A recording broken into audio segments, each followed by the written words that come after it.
Welcome to the Well Path podcast, where we sit down with experts and entrepreneurs across fitness, nutrition, mindfulness, and spirituality, offering you an inside peek at building a business and a life that is truly aligned. I'm your host, Brooke Robbins. Let's get into it. Hi, everyone. Welcome back to another episode of the Well Path podcast. I am so excited to be back on the mic. I'm recording this intro from my new apartment in Miami.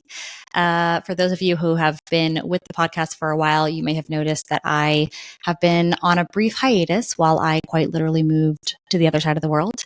We will cover the move in more detail in a future episode. That is not the purpose of today's episode, but I'm just sharing that I'm recording this intro from Miami. I did record this conversation while I was still in Dubai, and I am so excited to introduce today's guest, Caroline Leone. I met Caroline through her hypnotherapy practice. I took a hypnotherapy session with her in Dubai that was completely transformative for me, and we might cover that on a deep dive in a future episode as well. So let me know if that would be of interest to you guys. But today we're really covering her story, and I just absolutely loved this conversation. Caroline, in addition to being an amazing hypnotherapist, is a Guinness World Record holding mountaineer. She suffered a life-changing rock climbing accident when she was younger that left her unsure if she would ever walk again. She ended up making an incredible recovery and decided to start summiting all of the volcanoes in the Middle East. And she is just, as you can tell just from the intro to that story, an incredible human being. She's really like a masterclass in resilience, the power of our minds. And we just cover so many different things in this conversation. We cover rewiring your subconscious mind through hypnotherapy, why our biggest challenges are our greatest teachers. We talk about living in the belief that our souls choose everything that happens to us in our lives, trusting the subtlety of life, handling resistance, and why the right things should be easy, and so much more. I am so excited for you guys to hear this. So without further ado, let's get into it. Caroline, welcome to the show. Thank you for having me. I'm excited to be here. Yeah, thanks so much for joining. There's so much that I want to talk about today. And I know you have a very kind of amazing journey. And there's probably a lot of different places that we could start. But I think for this conversation, I'd love to start with sort of like the accident, your big accident. And maybe you could take us back to sort of that moment in time and share a little bit with the listeners of sort of what happened and then sort of what transpired from there. Basically, it would be about 8 or 9 years ago now. I was on an outdoor rock climbing wall, and the peg that I was climbing on came off and I fell. It was like maybe 8 to 12 meters. I'm not entirely sure. It could be more too. And I fell and I ended up falling onto rock and gravel. And from there, it really was like this pinnacle point where my life changed massively. And I found myself on the floor, like on the gravel. So I landed on my feet, and unbeknown to me at the time, like I landed slightly more on my right side. And so my right foot was open. So it turned into an open fracture. And my leg had disconnected from the rest of my body. It actually moved all the way up into my rib cage because my pelvis like sheared. And then my ilium like shattered, my pubic bone, my spine, and I ended up finding myself on the floor, like just in this very, like, it's interesting because I was very conscious, even though I had a very out of body and surreal experience at the time. That's hard to describe because I was very present and aware of what was happening in those like moments, but at the same time very ethereal and in a different like place, in a different realm, I would say. But I remember lying on the floor. So I rolled. Initially, I landed on my feet. I fell onto my back. And I remember seeing my friends still on the wall, and they were screaming and they were like trying to get down the wall as carefully as possible. And then I just kind of blanked out and I don't remember what they were doing, but I remember rolling onto my right side and hearing all the bones in my pelvis go dung, dung, dung, dung. and then thinking, oh shit, that's not right. And then I was trying to lie on my right side, but I just had this really like weird feeling and I couldn't lay on it. So I rolled onto my left side and it went dung, dung, dung, dung again. And that's kind of when I was like, oh, this is not good. And then I was laying on my left side and I just became entranced with the beating of my heart. Like I could feel like I could hear it in my ear, in my face, in my throat. And I became hypnotized by it, so to speak. And I just, after that, I just remember just like listening to the beating of my heart. And I remember actually just like looking at the sand that was right here and just seeing it all red. And obviously it was my blood and people were coming and talking to me and telling me that there was something wrong with my feet.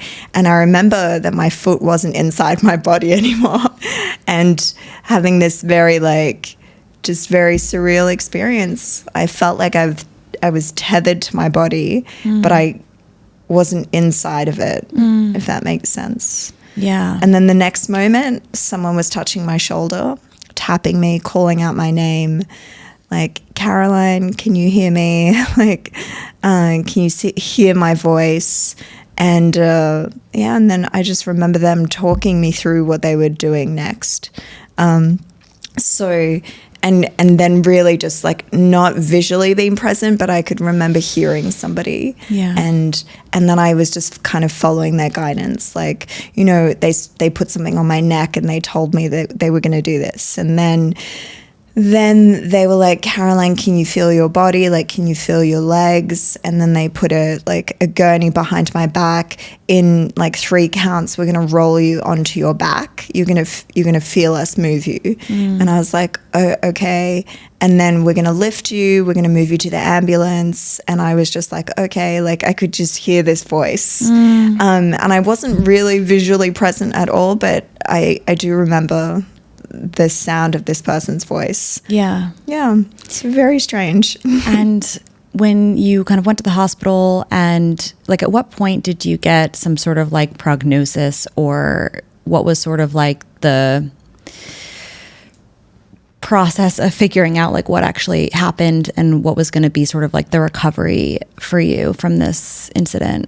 Look, I was very well aware of what happened because I was present in that moment. But after that, it really, like, I've had people ask me this question before and it's so hard to explain because you are very present, but as you lose more and more blood and as more and more things kind of like happen to your body, like for example, I think at the time, and I've read this in my medical records after, I had something called hypovolemic shock where you lose so much blood that your body goes into shock. And it's almost like you don't feel any, I didn't feel any pain. I didn't feel like anything until hours later.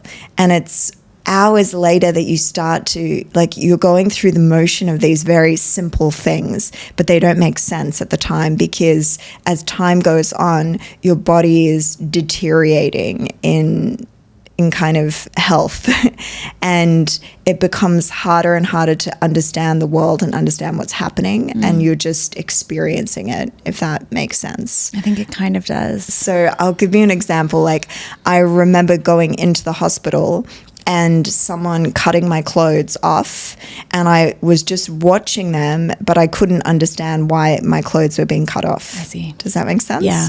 Or like I was so thirsty and I kept asking people for water and I knew I was in a hospital, but I didn't understand why nobody would give me water. And like, obviously I was about to go into surgery and I'm sure someone told me, but I don't remember them telling me. Yeah. I just remember only thinking that I was thirsty and I was so thirsty and I kept looking at the tap and I kept like reaching my arm out for it, like asking nurses and people and no one would give me water. And oh wow, I'm thirsty even as I'm talking Me too. about it. And I remember someone giving me a tissue with like water and I was just sucking the water out of it. So it's like you're going through life, but you don't understand what you're going through. Yeah. And then being told that I was going into an operating theater and not understanding, like seeing the people in my family but not understanding why they're there or what they're saying to me, really. And it's only days and days and days later that it all starts to kind of come together when you're not so drugged or so like under the influence of so many medications and surgeries and so there's this period where you become lucid and then you really descend into another place again, and then you get a little bit lucid and then you descend even deeper, and you just go through these peaks and troughs of understanding what's happening and not really understanding, and then coming out and going down in. It's very strange, but that was over the course of 2 months, and I think now I explain it in this sense of at the time there were moments where I was so drugged and I had like a morphine button and so many like medications that you don't entirely know what's happening. And then you just come out of surgery and you're under so much anesthesia. And I was having a major reconstructive surgery every 3 or 4 days. And then in the midst of that, having like 23 blood transfusions over the course of this time. And so they also make you very delirious and very like out of body. So it's just this big mass of confusion. And obviously like you made this like incredible recovery, and now you're like summiting these crazy peaks and are just like doing incredible like physical feats. But I understood from, our previous conversations that at some point you were told you might not walk again.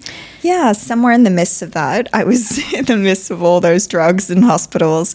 Yeah, look, initially, and I don't have a memory of this, but my family was told that if I survived the night, it was a really good thing. And I didn't realize that I might not survive the night. Yeah. And then, so I had a part of my spine that burst, and it didn't fracture, it just went poof.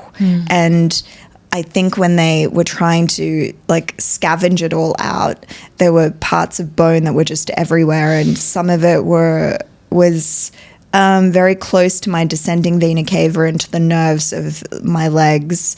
And there was a lot of talk, I think, at the very beginning with my family that, I might not walk again. And so that happened at the very beginning. And then later when they realized that, actually, okay, my spinal cord is intact and I'm going to be able to walk, but how? Like, in what condition, in what state? And then I was told that I was going to be disabled for the rest of my life, that I was going to have a limp, or that I might not walk very well, and that I was going to be in a lot of pain for a long time, and I would have to have a lot of surgeries, and I would have to have a lot more surgeries. Like, so there was a lot of different conversations that happened over the course of, a few months, a few years. And when you heard that, like, what was your reaction? Did you accept that, or was it something I was drugged? I don't. You don't even know. Yeah, I didn't. People told me this after, but I was really, really out of it for about 2 or 3 months. I don't really have a very clear understanding of what was happening. I was just being kept alive by a lot of machines and a lot of people. And if I was aware at any moment, like, I don't have a lot of cognition about it. Like, I'll give you another example because this might help to understand. I remember people buying me books so that I could read. And I remember opening one of the books and I couldn't read the words and I couldn't understand the sentence. Yeah. So like I would read 5 words and I would forget the first word and I couldn't remember what the first word was. And sometimes I couldn't actually even read the word. So I could see the letters together, but I couldn't understand what the word was. Yeah. And so then I just put the book away, and things became really like difficult in the sense of people coming to talk to me and I couldn't always remember what they were saying 5 seconds later, or I couldn't concentrate on what they were saying, or I was in so much pain that I couldn't talk, or the lights hurt so much, and people like to come into my room and open the windows and like get fresh air in, and I was like, no, like, actually, can you turn off the lights and close the windows? And then people would, no, but you need fresh air and light. And so I would put a pillow over my head and they would talk to me and I would just exist. So that gives you kind of an understanding of what that was like. Yeah. It's very, very not pleasant. Yeah. And how long did it take you to basically start walking again?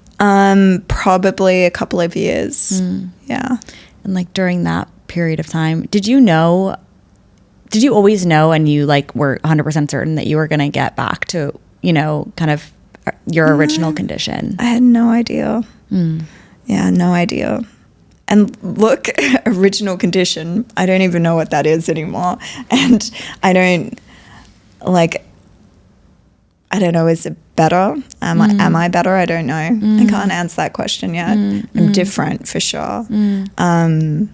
But yeah, I don't know. Yeah, it took a long time and I had no idea.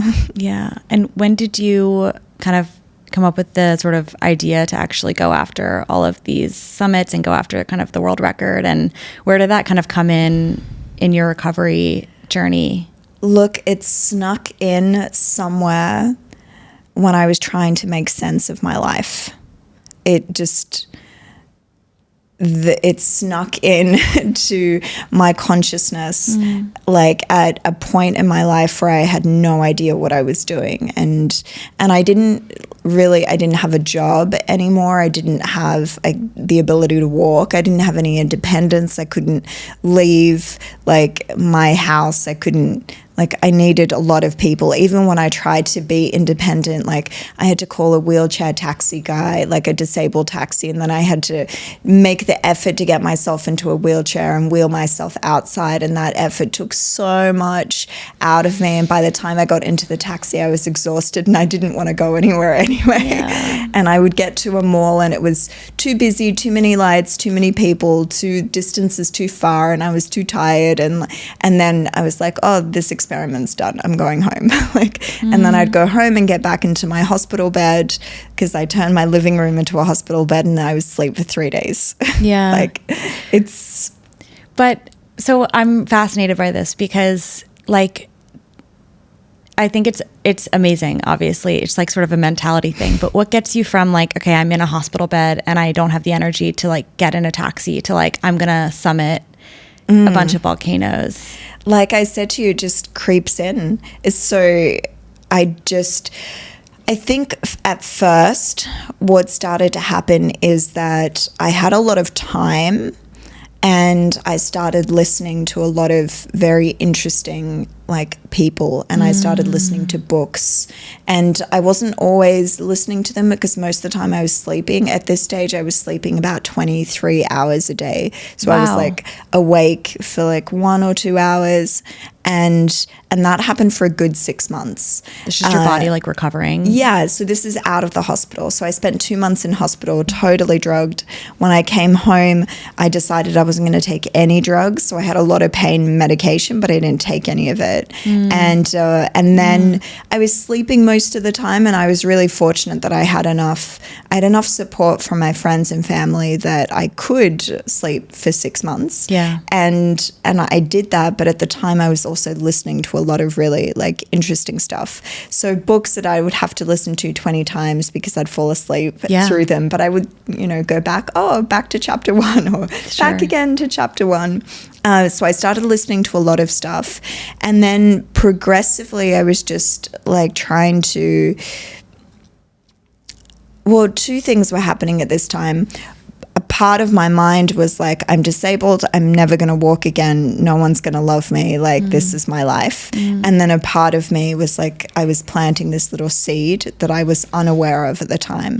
And so there was a few small things that I was doing that were moving in this direction, and part of that was listening to Tony Robbins and Amy Purdy, and I was listening to a lot of books on other people's lives, and I love memoirs, so it was this thing that is very interesting to me. Yeah. And so I was doing these tiny little things every day. Like I remember going to rehab and then like going online for the 10 minutes that I was conscious. I was like, oh, I'm going to go online and find a hydrotherapist because I know it's really good for you.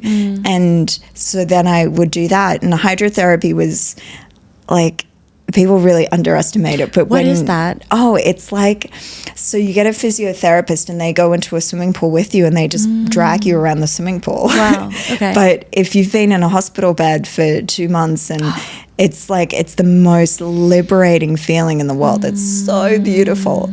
And I remember the first time I got into the water, I was attached to like a million floaties and my physio was just like, he was walking and I was just floating. Yeah. And it was beautiful. And it's one of the first moments I was like, oh my God, like this feels amazing. And it's like this tiny seed of hope. Yeah. So I think after that, it was like these millions of tiny little seeds of hope. And eventually they amalgamate to something where, you know, you're trying to figure out your life again and trying to put shit together and you can't do anything but be 1,000,000% authentic with yourself. And that's really liberating in many ways because you don't have to do anything and no one's watching you because like you're alone in a hospital bed or in this place. And you're not, I wasn't at the time, I wasn't Instagramming anything. I was like really insulated from social media. So I had a lot of space and time to collect myself and then figure out what I was going to do. And in that time period, I started, so this is now 4 years later when I can kind of walk like a normal person. I still had a very big Trendelenburg gait and I couldn't walk very far, but I could walk. So I started walking around my area. And I was walking because I have huskies. I was walking with huskies, and I was living in a part of Dubai where I could let them go off lead, like in behind like Jumeirah Heights, Jumeirah Island. So there's this area, and they would go off lead, and I would just walk like 2 kilometers behind them, but I was behind them somewhere. And in the process of doing that, I was looking for things to continue to do. And at one point I ended up in Australia because I was doing a lot of rehab. I kept going home and doing rehab at home because the rehab here was really terrible. And so I would go home, do rehab with someone that I really trusted who was helping me a lot with my body. And I ended up with a friend of mine and he was like, let's go climb Kosciuszko. And I was like, you know that I can't walk 100 meters and you want me to climb a mountain? And this is the smallest mountain in the world. It's tiny. It's the highest in Australia, but it's like 2,200 meters. And you basically, so we went and climbed it. And I remember getting to the summit and I just felt amazing. And I was so sore that he had to piggyback me down and I was crying and we got the park ranger to drive us the rest of the way. Yeah. So it was a disaster, but it was my first kind of like, oh, I really like this. And when you don't have many things in your life, you keep following the things that you like and the things that make you feel good. And then I was like, oh, I want to climb another mountain. And at the time I was looking for the smallest mountains in the world to climb. Yeah. And my friend had done a Guinness World Record and I was like, well, what is the easiest Guinness World Record thing that you could do? And I was thinking about actually just walking. So I was looking at a lot of people who were just walking across the country. So I was like, oh, maybe I could walk across this country or this country. But people were walking fast, so they were running actually. And in the Guinness thing, you had to either do the fastest time or you had to do it on a different means. And so a lot of people were walking without shoes. Oh. And I know I was like, I can't walk without shoes. I really could not walk without shoes at the time. No. I couldn't even be barefoot on this floor because this hurt so much. So it was like, that's ridiculous. So I found somebody that had climbed all the mountains in Africa and all the mountains in Europe. And I was like, oh, no one's done the Middle East. And the Middle East is the smallest mountains, 2 really big ones, but the rest were tiny. So I was like, yes, I could do this. And that's kind of how it started. And then I just got obsessed with the idea of doing that. And I would say, it felt like a pilgrimage that my spirit needed to go on. And it was something that kind of brought me back to life and something that I was focusing on. And it kind of took the rest of my interest and the space that, you know, I had nothing else there. So I was like, oh, this can take the space of everything. And it did. And I fed it more, and it grew bigger and bigger and bigger until I was just, you know, climbing all the time. And yeah. Wow. Have you heard of the concept of expanders? Something that you said just made me think of that. And I came across this concept recently, actually, on another podcast called the Expanded Podcast. There's a kind of company, I guess, is called To Be Magnetic. And I just came across this concept, and something that you said made me think of it, and I was curious. So the concept of expanders is, in general, sort of looking to people that are sort of going through something similar, or have gone through, rather, something similar to what you're going through right now, that kind of like give you this sense of, yes, that's possible for me. And I'm curious, because you mentioned you were listening to like maybe kind of Tony Robbins and sort of some like kind of inspirational stories. Were you listening to or reading any stories about people that were like recovering from like either accidents or like physical illnesses, or was it more broad for you of what kind of, I guess, got you? Because it sounds like it's whatever content you were consuming was also helping like plant those seeds of hope. And I'm curious. It really was, but no, I wasn't. I ended up listening to Amy Purdy's book, but a lot later.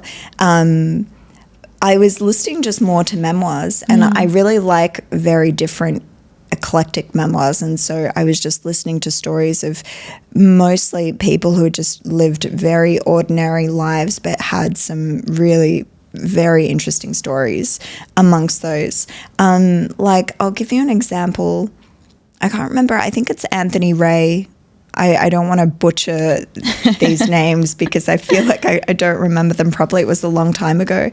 But he had spent, I think it was 30 years on death row. So I listened to that book, and he was innocent at the time and was released, I think, partly through the Innocence Project. That was one of the books. I listened to another one. Also, I can't remember her name, but it was about a woman who had 3 children and ended up being addicted to heroin and lost her children, and then kind of like this process of coming back to her own life. So just really normal people stories. Yeah. But people have really interesting stories. Yeah. And when you listen to them, especially when you listen to the arc of their story, it's, you know, it's really nice. And at the time, I was telling you that I was sleeping a lot, or like 23 hours a day, but I sleep by listening to stuff. Like if I can't sleep, I put on a book, and within 2 minutes I'm asleep. Yeah. And it really helps me. So it was kind of like this, I need something to listen to fall asleep. Yeah. And then, this is really interesting. So a bit of both. Do you think that sort of, well, this is actually an interesting segue. So we initially met each other through your hypnotherapy practice. And I want to get into that, but just to close up on this point, do you think that there's an element of sort of what you're listening to as you're falling asleep kind of entering into your subconscious mind, or is it more of it's just a soothing thing for you to do before bed? Look, a bit of both. I think at the time it was just something soothing for me, but probably without even realizing it, I was listening to content that was like inspiring some part of me that was asleep to wake up and go and live. But I'm very superstitious about this stuff. I really feel like whatever happens to you, you're destined for. And so whether I wanted it or not, this accident was for me. And I really see it that way. I see with everything that comes into my life, I'm like, this is in my life because it's for me. And it's only for me. And therefore there is some big giant lesson in it that is mine only. And I have to understand it and appreciate it for what it is. And with that kind of mindset, I was always, at the very beginning, it wasn't the case because I had a lot of very existential questions that I couldn't answer. But then I came to see it as like, this was the best thing that ever happened to me. And I I understood that and felt it really deeply. Do you remember, did you have like a breakthrough moment of realization that sort of shifted this for you of like, I'm angry about this, and like kind of this is really horrible, to like, no, this was a lesson that was made for me? Breakthrough moments. I think it happened really quietly, in all the tiny, tiny moments, really quietly. There was never a like, oh, and then I was different. There was like millions of baby small moments and seconds where I would see something and then appreciate what I had, and then see something else and appreciate it, and then the next minute I was angry, and then I would see something else and appreciate it, and just it was kind of like this back and forth a lot. So I was going back and forth, back and forth, back and forth. And I think it was also because my psyche at the time was very splintered. So I was going from moments of like being a monster and to like, oh, having lots of appreciation for things. Yeah, it's hard to explain. No, I mean, it's interesting because obviously your experience is like extreme, right? Of having this like really life-altering thing happen to you. But it's interesting talking to you about it because this is something I've thought about as well, just in general. I mean, for me, it's like the older I get, the larger the track record of basically everything that you think in the moment is a negative always kind of makes sense with hindsight. And for me as well, it's like, because I think I feel very similarly to you now, where no matter what happens, of course, there's probably moments, in the moment, maybe something you have like an emotional reaction to it. But in general, I tend to just have a lot of faith, and I kind of can pinpoint like sort of a breakthrough moment for me in general, in terms of like a moment where I sort of, dropped into the realization that like, I mean, for me, I'm quite spiritual. So it's almost like the presence of God in my life and like sort of the foundation of faith. There's like a moment there. But I also think it was a very gradual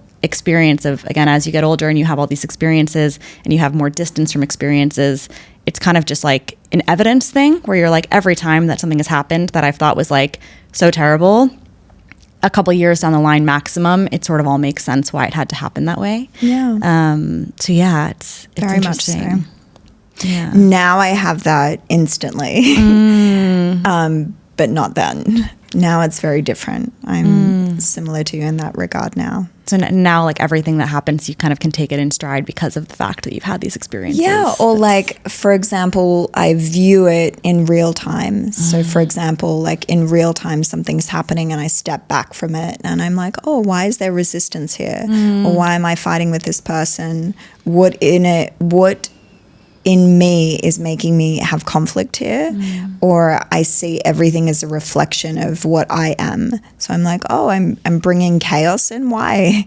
And then I step back from it and kind of look at it and then go, oh, okay, this is really interesting. What can I do to change that? How can I behave differently? So now it happens much faster, thank God. Yeah. I want to talk about, this might be the right time, sort of like the hypnotherapy and your kind of journey into that. When did that start for you, and how did you get into, I guess, first maybe like experiencing it yourself and then actually becoming like a hypnotherapist yourself and practicing? So this all happened around the time of my accident. I was deeply messed up. And I was just looking for every avenue to help me out of the mess that I was in. And I think people think that on the outside it's a physical mess, but actually it's a deep psychological mess that you're in when you find yourself disabled and living in a hospital bed and in a wheelchair and being of a certain age and having like people change your diapers. Like that is very humbling. And it's those things that bring you to this like psychological chaos where you're like, how am I in this situation? And it's the physical stuff bothered me a lot later when, like, for example, if I go to the beach and people like see my, like I have this huge, it looks like I've been eaten by a shark. And I'm like, oh yeah, I forgot about that. Or like my feet. And I'm like, oh yes, I remember. that, you know, I have all of these scars everywhere. But at the time it was like no one's seeing me because I'm not outside my house. It's like psychological. And so I started exploring different therapies, like what I was telling you about, hydrotherapy. And I started seeing a cognitive psychologist at the time, and I just found it all to be such a load of shit because I was sitting there talking to somebody about my problems and they weren't going anywhere and nothing was happening. And I was just like, this is like, I have enough self-reflection to be able to have a conversation with you, but I'm telling you that physically there's something inside my actual, like, I'm sorry to swear, fucking body, and I can't fix it. And so I explored cognitive therapy with a psychiatrist and a psychologist for a long time, and I got like one thing out of that process. And I was like, this is too fucking slow for me. Like, I can't waste my time on this. And so then I started exploring alternative therapies. And so I did a lot of hypnotherapy. And when I started doing hypnotherapy, I was just like, what the fuck is this? Because it was so mind-blowing how so many things that I could never explain to other people were being resolved inside my psyche to such a degree that I felt like after every session that I was doing, I felt vastly different. And honestly, I could tell you I've probably had like 200 sessions now. Wow. It's a lot. That's the degree of messed upness that I was. And so I did a lot of it. I did a lot of other therapies as well. Some of them I found ridiculous and others I found really helpful. But it was hypno and transpersonal regression therapy that really changed me so deeply. And it was probably, I have to say, as a result of them that I've probably gotten to the place where I'm at, because I don't believe that it would have been possible because without it, actually, yeah. And for anybody listening who might not know, and I think this is a good one, because I think with hypnotherapy or even the concept of hypnosis, like there's a lot of probably misconceptions around what it is and what it isn't. Can you just share, like, kind of in basic terms, like what actually happens during hypnotherapy? Yeah. So, okay. So let me segue and just explain to you. So I did a ton of it and then I wanted more of it. And so I ended up doing a training process, and that's how we get to here. So basically hypnotherapy is you just literally close your eyes. You close your eyes and you find, I think it's an imaginary path to your subconscious, is how I would explain it. But there's a more technical approach to it. But the way that I can explain it is that you close your eyes and you walk down these staircases that you visualize. And when you visualize that staircase, you end up being visually in your subconscious space. And then you start to bring metaphorically the things that are really bothering you. And you kind of start to resolve them in this place that you feel safe. So imagine like this room is the space of my subconscious mind, and I have conflict with you, so I invite you into the space, and I resolve in my subconscious mind the conflict that I have with you, but not just on a superficial level. I resolve it on this level where, you know, maybe you've taken something from me. You've taken my self-confidence or my self-belief. Maybe you're my mother and you've told me my whole life that I'm worthless, and I have those words in my head and I throw them and give them back to you.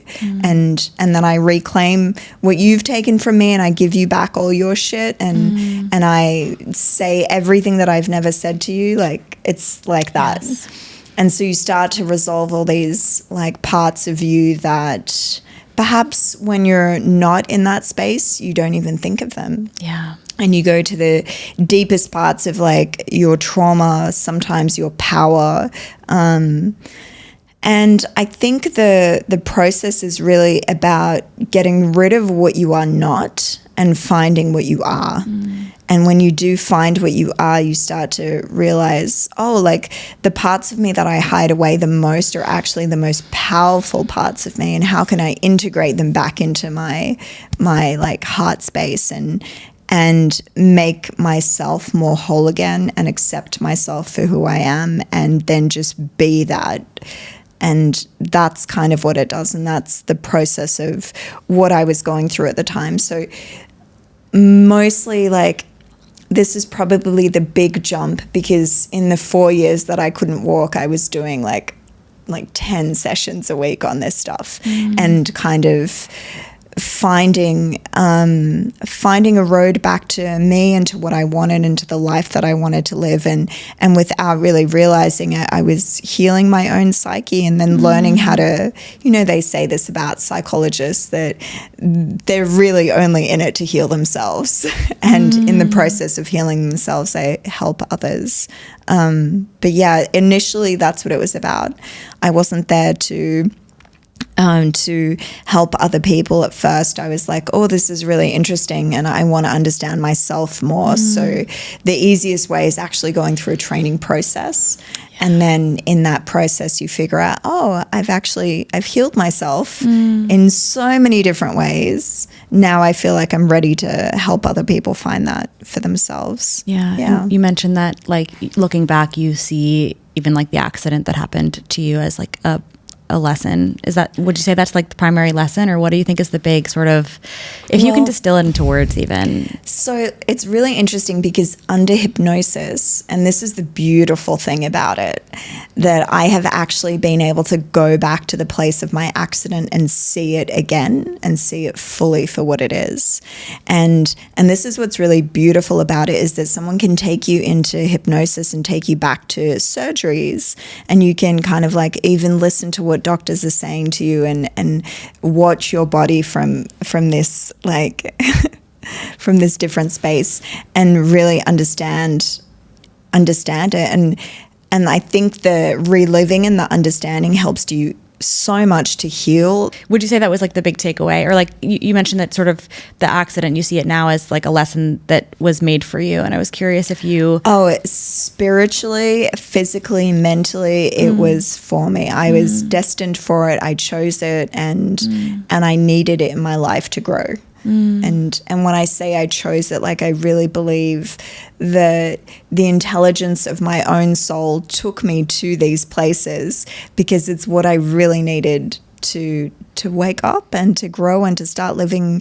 Like, I was never someone that was disingenuous, right? But like, you grow up so much that you have no ability to be anything but you, and that is probably what I learned from it. And then obviously I would have never found the mountains. I would never have found hypnotherapy. I would have never have found Tasso. I would never have found these things that help me understand the universe and my place in it to such a deep degree had I not gone there. What's Tasso? It's I would say hypnotherapy is like getting on a school bus, and Tasso is like getting into a rocket. It's the same methodology, but you use the charges of your physical body. Whereas like hypnotherapy, you kind of trick your subconscious mind by imagining that you're going down into this subconscious place. Where you feel safe. But in Tasso, for example, say every time I see a dog, I get really fearful. So in Tasso, you would close your eyes and go into that fear. And so you go to sites of trauma really quickly. And that's the difference. So instead of like, oh, I'm going to go into the back door because I know I'm afraid of the front door. Tasso's like, oh, the front door is fear, let's go there. And that's the big difference. It's very confronting and challenging, but it uses the same principles. It's a trance way to be able to resolve your issues, really. And are these things that you continue to do on a regular, or is it more something you do for a period of time to uncover certain things and then sort of move on from it? Look, I did a lot of it at the very beginning. And now I do it more for other people, and I do it for myself when I need to course correct, if that makes sense. It does. So like when I feel like, oh, like something doesn't look, now I'm much more an observer of life, and I feel life in real time. So for example, there's something that I want to happen and it's not happening.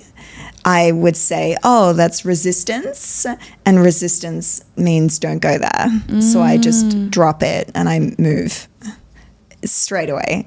Yeah. Does that make sense? It does make sense. So if a relationship isn't working, or if I'm trying to make something happen and like a business deal or something isn't working or moving, or there's so much resistance or conflict or problems, then I immediately let it go and like course correct. But when I can't see that clearly, then I do things like that to check.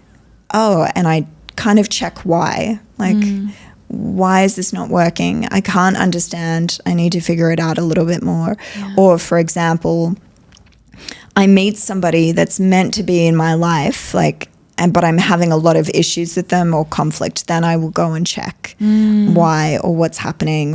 But most of the time it's to course correct. Yeah. And that's based in like a foundational belief that the things that are meant for you should feel like in flow. It shouldn't be like super resistance forward. Now I see life in this way of like a green light is go and a red light is like, oh, change direction, or like it's, change direction, or it's a no, or it's a rest. I see that a lot because what I've learned from climbing and from being in the mountains is like to be present, but also that you can't really mess with nature in the way that we can mess with the real world. Like you really have to have a reverence and a respect for it. And when nature says no, like you listen, because you lose your life. Like that's that's kind of the end part of it. And so in that respect, when I'm pushing to go climb a mountain and I'm trying to get to the summit and it's just not happening, then really easily I just let it go. And I had a really, really big instance recently. I went to, over the summer, I had this big plan that I'm going to do something later in life, and I'm like, okay, I have to prepare for it by doing this. So I went to go climb Denali, and I had green lights. I was like, oh, it was tough, but green. We got to the summit, great weather, everything worked out really well. I came down, and then I kind of had a week with my family, and then I went to go immediately to go climb another mountain. So about 10 days later, I had gone from North America to Alaska, and I was in Kyrgyzstan in Asia, Central Asia, going to climb this 7,000 meter mountain. I'm just telling you this story. And when I got to Kyrgyzstan, I was really tired, and there was something that was wrong with my foot. Like I had been in Miami with my family and I just banged it and I didn't think about it. And then I was on the 7,000 meter mountain and I was carrying quite a heavy load. So I was carrying 15 to 20 kilos. We were at like 4,000 meters and my foot was bugging me. And I had this horrendous cough that I couldn't get rid of. And I just felt really depleted. And the higher I went, the more my foot was hurting. And there was really bad weather, and my guide at the time was like, do you feel like you can continue? And we got to Camp 3, and I have a video of being at Camp 3, and it's like this like blizzard like you wouldn't believe. And it was freezing, and it looked horrendous. And I knew my foot was broken, and I knew it at the time. So we got to high camp, and my guide's like, all right, we've touched high camp. We're going to go all the way down now. We're going to get 3 days rest, and then we're going to go up and summit. And when we got down, like my foot was the size of a football. It was huge.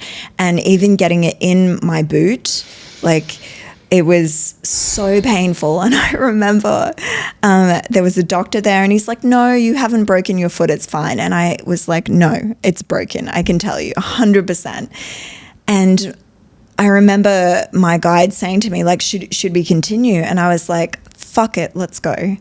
And like these expeditions are so expensive. Oh. And I was like, I'm just listening to everything that my body is saying to me right now. Like my body is physically saying no. Yeah. And the weather is physically saying no. Yeah. And trust me, when you're a mountaineer, this stuff happens, you just keep going. Like you're like, this is expensive. I'm already here. I don't have another opportunity. Like normal life, you know?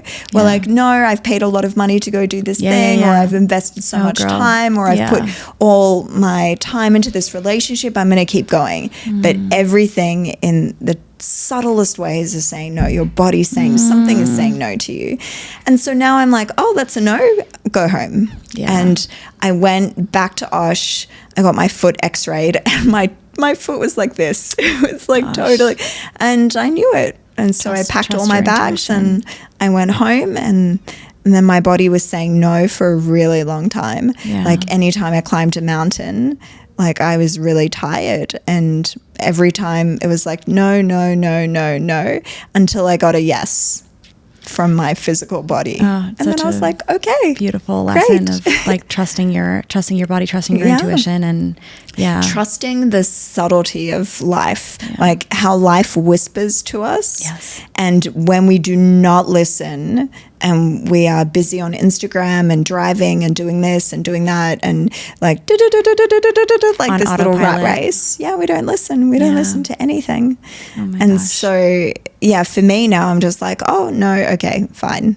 And I'm not even upset about it because I can only just imagine what the ramifications are if I keep going. Yeah. Because I had that feeling actually in my accident when I climbed up this wall. I had this this instant of a no, and I didn't listen to it.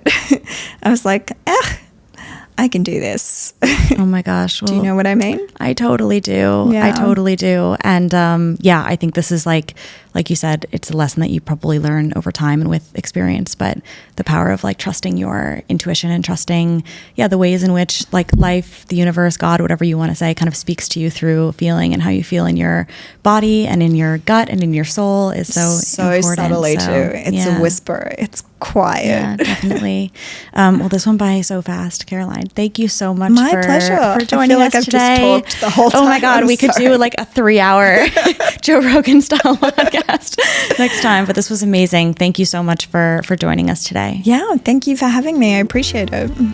That's all for today. Thank you guys so much for listening. If you enjoyed this episode, please consider sharing it with a friend. And if you are enjoying the podcast, it would mean the world to me if you would take just a second to rate and review the podcast wherever you're listening to it. Last but not least, connect with me on Instagram at BrookeTapinRobbins. I love to hear your feedback, and I will see you guys next week.